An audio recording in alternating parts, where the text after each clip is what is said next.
Get ready with me. Aujourd'hui, je vais vous raconter la fois où je me suis fait renverser par une voiture devant tout mon lycée et que la personne a pris la fuite. J'ai oublié mon gel à sourcils, du coup, je vais pas les faire aujourd'hui. Il faut savoir que cette histoire remonte à plus de 5 ans et c'était un vendredi 13. Retenez bien la date, vendredi 13. Dans quel état j'ai fini?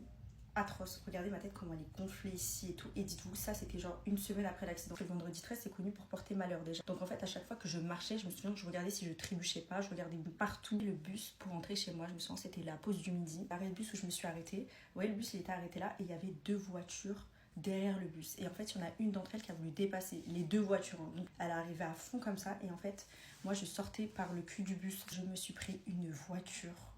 Raconte ça, mais j'avais aucune idée de comment l'accident s'était passé. Moi c'est juste qu'on m'a raconté parce que avec le choc, t'oublies en fait. La voiture m'a projeté mais d'une vitesse dans les fesses du bus, on va appeler ça comme ça. Vraiment tout mon corps était bien couvert et vraiment j'ai pris tous les dommages dans mon visage. Je me suis retrouvée par terre parce que du coup j'ai été projetée par la voiture, perte de connaissance, j'avais le crâne ouvert, etc. Je me suis relevée en fait et j'ai vu littéralement tout mon lycée parce que je me souviens que ce bus était rempli. J'avais super honte et je me suis dit oh my god, me dis pas que je suis tombée. Il y a une fille qui m'a dit tout ne te relève pas, t'as du sang partout.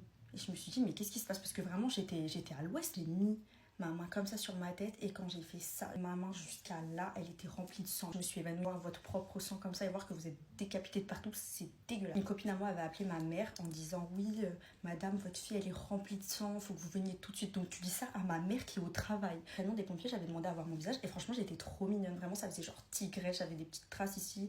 10 minutes après, j'étais gonflée de partout. Les sourcils se rejoignaient comme ça pour vous dire à quel point ma tête était déformée. Je suis évanouie dans le camion des pompiers et quand je me réveille, je vois mon père. Je me souviens de sa réaction. Il m'a regardé, il a été tellement traumatisé qu'il est ressorti. Et moi, au bout de 10 minutes, la personne était déjà retrouvée, la police était déjà sur le coup. Le lendemain, ils sont venus toquer à son domicile. Il avait pris le temps de changer son rétroviseur en mode oui, ma voiture elle est réparée, c'est pas moi, j'ai rien fait. Sauf qu'en fait, il y a des caméras. Tout ça pour vous dire, surtout quand vous voyez des bus, arrêtez-vous, vraiment arrêtez-vous et soyez sûr que vous pouvez dépasser. Et je pense que cette personne, si elle s'est vraiment enfuie, c'est qu'elle était alcoolisée parce qu'honnêtement à la vitesse à laquelle elle roulait, c'est à dire que même moi je l'ai pas vue en fait. Faites attention à vous et prenez soin de vous.